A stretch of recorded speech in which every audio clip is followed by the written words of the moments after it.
ખૂબ ખૂબ અભિનંદન આપી મારી વાણીને વિરમું છું અને ગરીબદાસ બાપુને આપું એ અમારા મોટા ભાઈ. અને મેં હમણાં ગરીબદાસ બાપુને કીધું, ભરતભાઈ તમે અમારું ગૌરવ છો ભાવનગર જિલ્લાનું, કે ગુજરાતના નહીં પણ ભારતના તમામ રાજ્યમાં. એટલે હવે આપણે પૂજનિક તો હતા જ, પણ અત્યારે આપણો ગમે ત્યાં ગમે એને ગમે એવડું કામ કરવું હોય તો ગરીબદાસ બાપુની હાજરી હોય, અને ગરીબદાસ બાપુના માર્ગદર્શન નીચે આ પ્રસંગો બનતા હોય છે. એવા ગરીબદાસ બાપુના ચરણોમાં વંદન કરી મારી વાણીને વિરમું છું.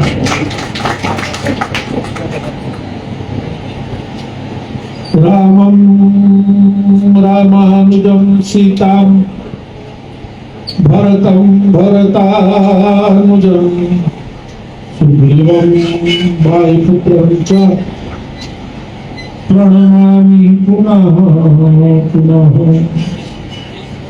रामदेव वीरस्यस्तु सर्वदेव विशारदः. राजस्थानस्य विश्वस्य मखिलं जगपावनम्. मनोजवं मारुततुल्यवेगं जितेन्द्रियं बुद्धिमतां बलिष्ठं वातात्मजं वानरसूत्रमुख्यं श्रीरामदूतं शरणं प्रपद्ये. भक्ति भक्त भगवंत गुरु चतुर नाम बपुए को इनके पद वंदन करो बेटत कलश जने.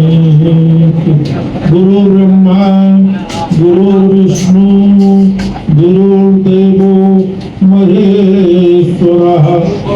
गुरु साक्षात् परम ब्रह्म तस्मै श्री गुरुवे नमः.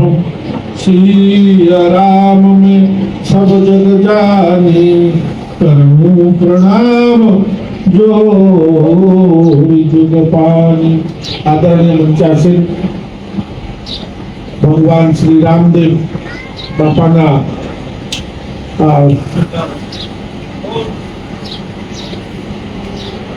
બહુ સુંદર મંદિર છે. અમુક જગ્યાએ જાઓ ને તો કુદરતી શાંતિ પ્રાપ્ત થાય અને પરમ રમ્ય આરામ યહ જો રામ સુખ દે.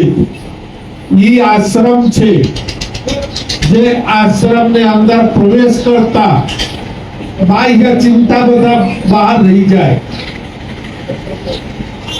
બુદ્ધિ ના બુટ એના ચિંતા બધા બહાર રહી જાય એવા આશ્રમ પરમ પુનીત બહુ સુંદર આશ્રમ ભગવાન રામદેવ ને વિરાજમાન થયા છે.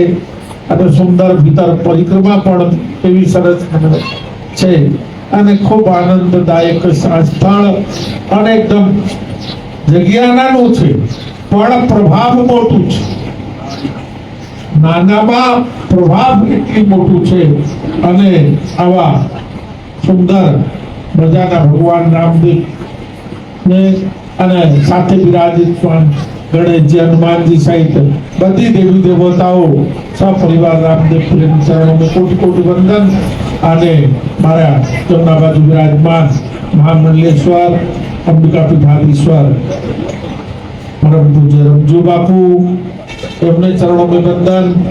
જયદાસ બાપુ, નીલાંબર બાપુ અને સીતારામ બાપુ, રામચંદ્ર બાપુ અને અમારા ચંદ્રેશ બાપુ અને સાથે આયાના મહેન શ્રી વિરાજમાન છે અને સમસ્ત ભૂદેવ સમુદાય જે યજ્ઞમાં ભાગ લીધા છે એમને પણ આવ્યા છે. બંધવ પ્રથમ ઈશ્વર ચરણા.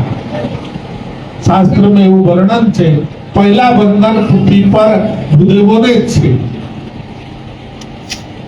કેમ કે એને થકી આપણે દેવતાઓને પિતૃઓને રાજી કરી શકીએ. ઈ ના હોય તો આપણા કઈ થાય નહીં. બધું જાણવા છતાં એમની પહેલા જરૂરત પડે, કેમ કે મંત્રાધીના દેવા સર્વે.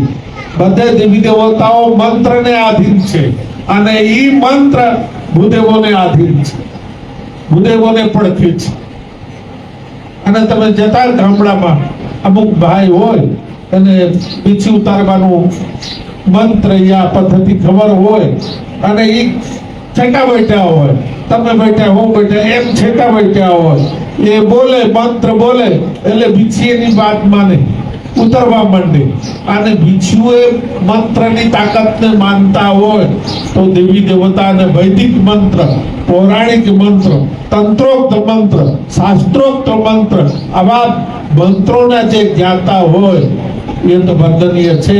એવા ભૂદેવ સમુદાય અને યજ્ઞમાં આ કાર્યમાં યજ્ઞમાં બળભાગી બહુ અનેકો જન્મ સંસિદ્ધિ અનેક જન્મના પુણ્ય ઉદય થયા હોય અને એની ફળ મળવાનું હોય તો આવા કાર્યમાં યજ્ઞમાં લાભ લેવાના તક મળે એવા યજમાન શ્રીઓ બધા અને આપણા રામદેવ પીર મિત્ર મંડળ અને આમંત્રિત બધા અમારા રાજશ્રીઓ અને ભક્તશ્રીઓ, મહેમાનશ્રીઓ બધાને હૃદયમાં આજ રામદેવ બાપાને દર્શન કરતા બધાને જય સિયારામ.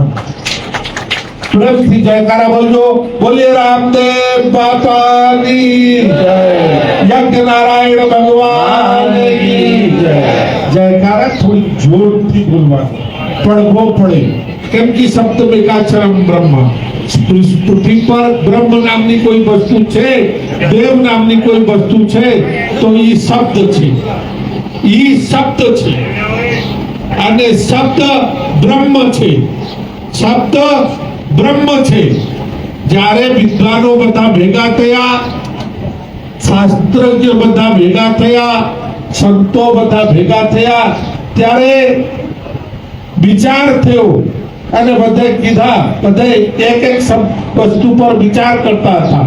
તો વિદ્વાનો બધા ભેગા થઈને કીધા, યત્ર યત્ર બન્ની તત્ર તત્ર ધૂમ્ર તત્ર તત્ર બન્ની. જ્યાં જ્યાં ધુમાડો દેખાય સમજવું ત્યાં ત્યાં અગ્નિ છે. પણ એમ એક વિદ્વાન બહુ જાણકાર હતા, બુદ્ધિમાન હતા. એ બોલા એવું ના હોય, ખોટી વાત છે. બોલે કેમ? વગર ધુમાડો તો અગ્નિ વગર ના નીકળે, અગ્નિ હોય જ. બોલે નહીં, શીતકાલે કૂપમધ્ય ધૂમ્ર તિષ્ઠતિ. શિયાળામાં કુવામાંથી ધુમાડો નીકળતો હોય. કેમ તત્ર અગ્નિ? ત્યાં આગ છે? બોલે નહીં, ત્યાં તો આગ ઓલવી નાખે એવા પાણી છે. પણ જ્યાં બ્રહ્મની વાત આવ્યા, બ્રહ્મ શું છે, ત્યારે બધા એકમત થઈને કીધા, શબ્દ મેકાક્ષરમ બ્રહ્મ, શબ્દ બ્રહ્મ છે. અને ગુરુ એવું કરે,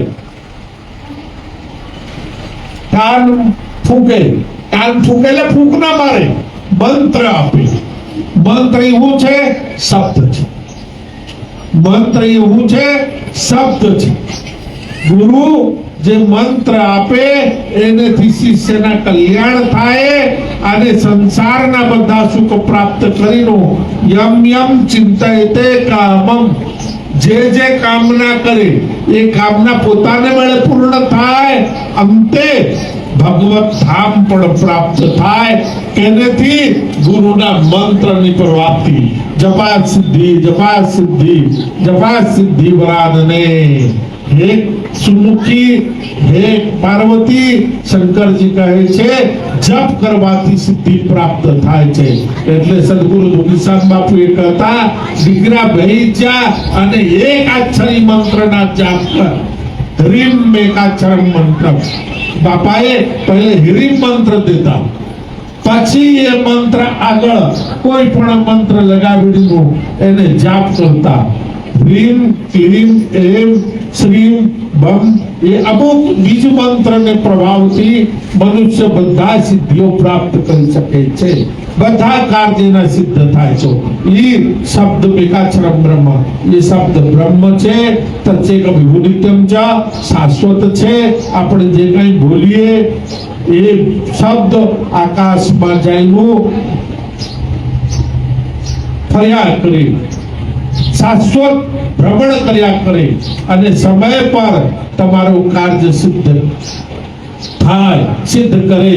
એટલે મંત્રના ખૂબ જાપ કરવું જોઈએ. અને એટલે ચૈતન્ય મહાપ્રભુ બંગાળમાં થઈ ગયા, એ કીધા ઉચ્ચ ઈશ્વરા, ખૂબ જોર જોરથી, હરે રામ રામ રામ હરે હરે, હરે કૃષ્ણ કૃષ્ણ કૃષ્ણ હરે હરે.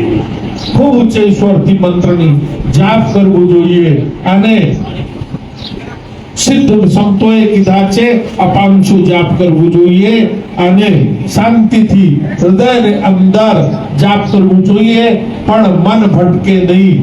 કેમ કે અપાંશુ જાપ મેં આપણે જાપ કરવા બેસી જઈએ, મન ભાગી જાય, પણ જઈને ભાવનગર આટા મારવા માંડે. આજ કેરી લાવું છે, કેરીના રસ બનાવું છું.